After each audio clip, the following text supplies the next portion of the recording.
আসসালামু আলাইকুম। আশা করছি আমার প্রিয় বন্ধুরা সকলে অনেক বেশি ভালো আছেন। আমিও আলহামদুলিল্লাহ বেশ ভালো আছি। আজ বৃহস্পতিবার সকালটা খুব সুন্দর মনে হচ্ছে, তাই না? বেশ অনেক দিন পর এত সুন্দর একটা আবহাওয়া, একটু একটু ঠান্ডা শীতের পূর্বাভাস, আর তার সাথে আমার এই কামিনী ফুলের শুভেচ্ছা দিয়েই আজকের ভোরের থেকে ভিডিওটা শুরু করলাম। আজকে আমার হাজব্যান্ড না সকালে হাঁটতে যায়। আজকে তো হাঁটতে যায়নি, তো ওকে বললাম চলো না, এত সুন্দর আবহাওয়া, একটু ছাদে যাই। তো ছাদে যাব তার আগে কামিনী ফুলের শুভেচ্ছা দিতে আসলাম, কারণ এই কামিনী ফুলের গন্ধে আমার পুরোটা বাসা গতকাল রাতে একদম মো করছিল। তো বললাম যে একটু এখান থেকে শুরু করা যাক, আর শুক্রিয়া করা যাক আলহামদুলিল্লাহ, এত সুন্দর অ্যারোমা দিয়েছেন এই কামিনী ফুলের মাঝে। ওইদিকে পূর্ব আকাশে সূর্যটা উঠে উঠে করছে, যে কোনো মুহূর্তে সূর্যটা উকি দিবে পৃথিবীতে, মানে আমাদের সিলেটে আমরা দেখতে পাবো।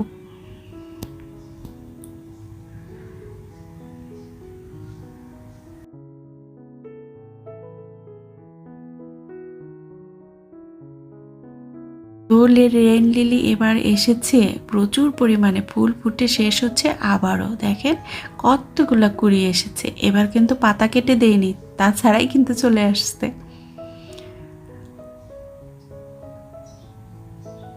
সকালটা না এভাবে শুরু করতে পারি না অনেক দিন হলো, কারণ সকালে নামাজের পরে আমার ইয়োগা থাকে, মেডিটেশন থাকে।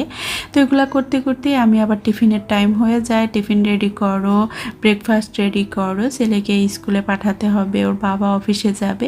তো সব কিছু মিলে আজকে অতটা না প্যারা নেই। আর এই যে আমার দুষ্ট মিষ্ট দুটো কিন্তু আমার পেছে পেছে ব্যালকনিতে চলে আসছে।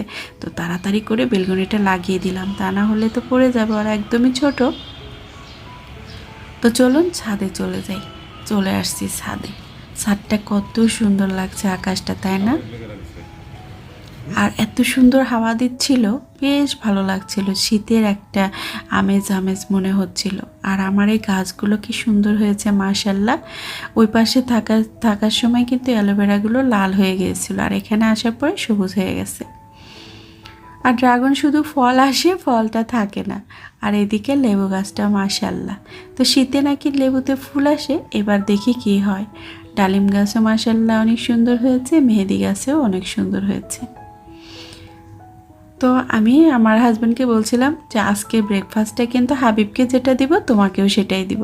ও বলছিল কোনো সমস্যা নেই। তো এই জন্য আল্লাহর কাছে শুক্রিয়া করি, আমার হাজব্যান্ড আসলে কোনো সময় খাবার নিয়ে কোনো ডিস্টার্ব করে না।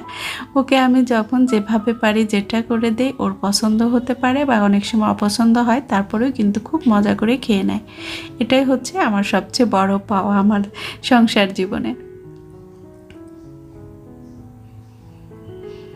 আর একটু মেহেদি রাতে গুলে রেখেছিলাম, এটা গিয়ে আগে দুজন মিলে মাথায় দিব, তারপরে নাস্তা করতে চলে আসব।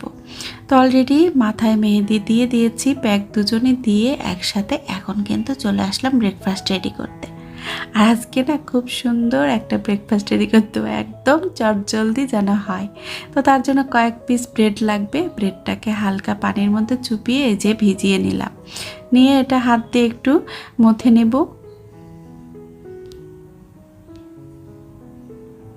আপনারা চাইলে এরকম শর্টকাটভাবে কিন্তু সকালে ব্রেকফাস্টটা করতে পারেন, সাথে হেলদিও হবে এবং বাচ্চাদেরও খুব পছন্দের হয়। তো আমি তো এটা হাবিয়ে ভিমে মিমে ওদের জন্য করতাম, তো আজকে একটু আমার হাজব্যান্ডকেও করে দিব। ও কখনো এটা খায়নি, দেখি খেয়ে কী বলে। এখানে সবজি নিয়েছি, কাঁচামরিচ লাল একটা, মানে সবুজ একটা কেটে নিয়েছি, পেঁয়াজ কুচি আর হচ্ছে ধনেপাতা কুচি। আর সবজি ওখানে কিন্তু অনেক কিছু আছে, ক্যাপসিকাম, গাজর, মটরশুঁটি। আপনারা চাইলে আপনাদের পছন্দ মতো সবজি দিতে পারেন, ছোটো ছোটো করে কিউব কিউব করে কেটে। তো আমার এটাও সবজিগুলো ফ্রোজেন করা ছিল, সেখান থেকে আমি দিয়ে দিলাম। আর যে কাজটা করতে হবে, ডিমের হচ্ছে কুসুমটা আলাদা করে রাখতে হবে। তো খুব আস্তে আস্তে এই কাজটা করতে হবে। কুসুমটা যদি ভেঙে যায় তাহলে কিন্তু নাস্তার সৌন্দর্যটাই থাকবে না। আর সংসারটা এমন একটা জায়গায়, এখানে কোনো কিছু কিনতে কিনতে শেষ হয়ে যাচ্ছে। আমার একটা ননস্টিকের একটা ফ্রাই প্যান দরকার।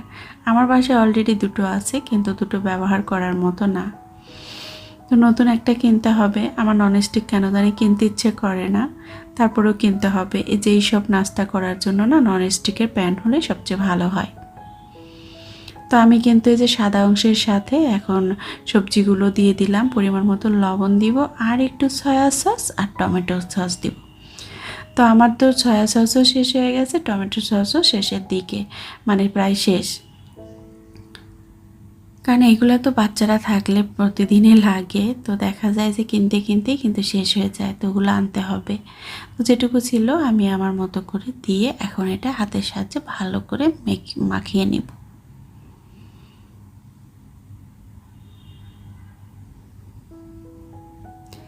আমার ঘরে কিন্তু এই পাউরুটি দিয়ে যে নাস্তাটা রেডি করি না কেন আমার 3টা বাচ্চা খুব পছন্দ করে। আপনাদেরও কি তাই? কমেন্ট করে জানাবেন। আর আমারও না কেন জানি খুব ভালো লাগে পাউরুটি।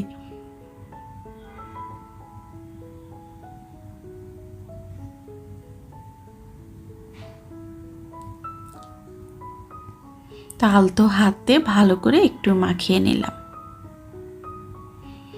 দেখে তো খেতে ইচ্ছে করছে, অনেক সুন্দর সুন্দর কালার এসেছে।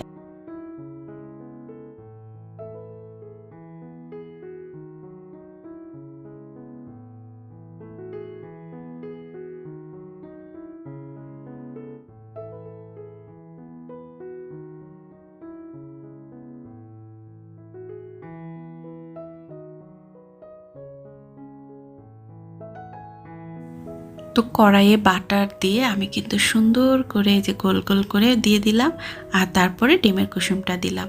আর কুসুমটা দেওয়ার পরেই কিন্তু আমাকে এখানে একটু পরিমাণে লবণ আর একটু গোলমরিচের গুঁড়া দিলাম, দিয়ে এখন এটা আলতো আস্তে ভালো করে সময় নিয়ে একটু সেঁকে নিতে হবে।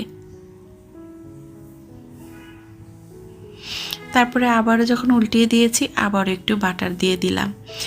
কি সুন্দর যে মানে ঘ্রাণ ছড়িয়েছিল, মানে খেতে ইচ্ছা করছিল। তো ওইদিকে ছেলেকে ডেকে দিলাম, ছেলে রেডি হয়ে যাচ্ছে। আর আজকে ওকে টিফিন দিব, শুধু কেক দিব আর হচ্ছে ড্রাই ফ্রুটগুলো দিয়ে দিব, কারণ আজকে আর না ঘরের কেক বানানো ছিল, তো ভাবলাম কেকটাই দিয়ে দেই। আর এই ধরনের একটা সকালে যদি নাস্তা থাকে আর সাথে একটু লিকুইড দুধও আমরা খেয়ে নেব। তো প্রতিদিনই আমরা সকালে কি খাই, দুপুরে কি খাই, আমরা কিন্তু কল করে বাচ্চাদেরকে দেখাই, মানে হিমি মিমিদের। তো আজকে ওদেরকে দেখাচ্ছিলাম, তো ওরাও বলল যে ওরাও হচ্ছে দুধ দিয়ে কর্নফ্লেক্স খাচ্ছে, সাথে ফ্রুটস নিয়েছে কয়েক ধরনের। আর ওদের ওখানে তো আজকে ইন্ডিপেন্ডেন্স ডের 7 দিনের কিন্তু ছুটি দিয়েছে, এই জন্য আমার মেয়ে দুটো আজকে ঘুরতে বের হবে। ওদের ওখানে অনেক সুন্দর করে সাজসজ্জা, ভার্সিটিতেও সুন্দর করে মেলা বসেছে।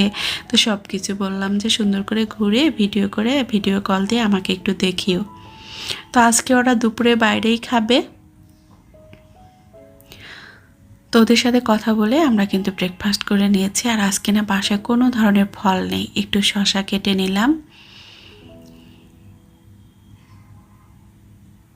অনেক দিন যাবত যেহেতু আমার আরেকটা চ্যানেল আছে আপনারা জানেন, এই জন্য আমি কিন্তু জানেন এই কিচেনটাকে আমি ওইভাবে অনেক দিন ধরে অর্গানাইজ করা হয় না। তো আজকে আমি এদিকটা দিয়ে ওই দিকটা এভাবে একটু অর্গানাইজ করে নিচ্ছি। তো লবণের জারটাতে লবণ ভরে নিলাম, আর একটু গুছিয়ে নিব। দেখবেন আপনাদের কেমন লাগে, একটু কমেন্ট করে জানাবেন।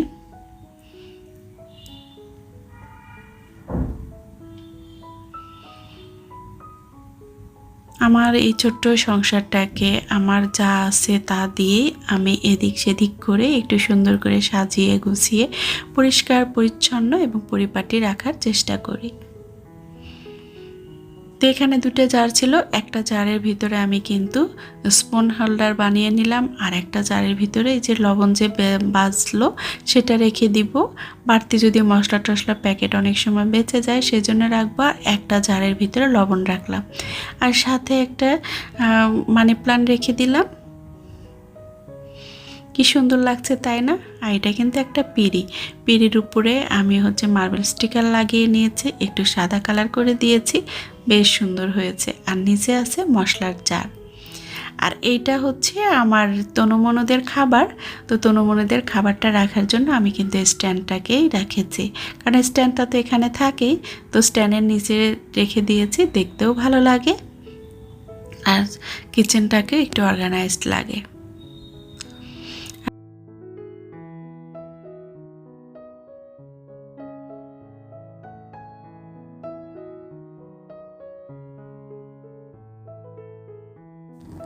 তো বন্ধুরা, কেমন লাগলো আমার এই কিচেন কাউন্টার টপটা যে একটু গুছিয়ে নিলাম, অবশ্যই কমেন্ট করে জানাতে পারেন।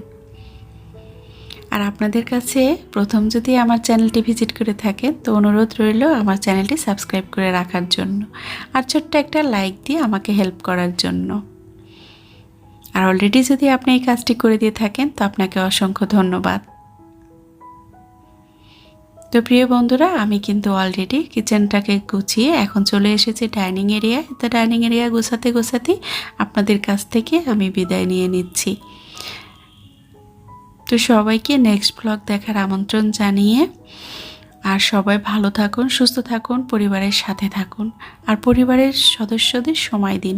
দেখবেন দিন শেষে আপনি অবশ্যই ভালো থাকবেন। সো আল্লাহ হাফেজ, আসসালামু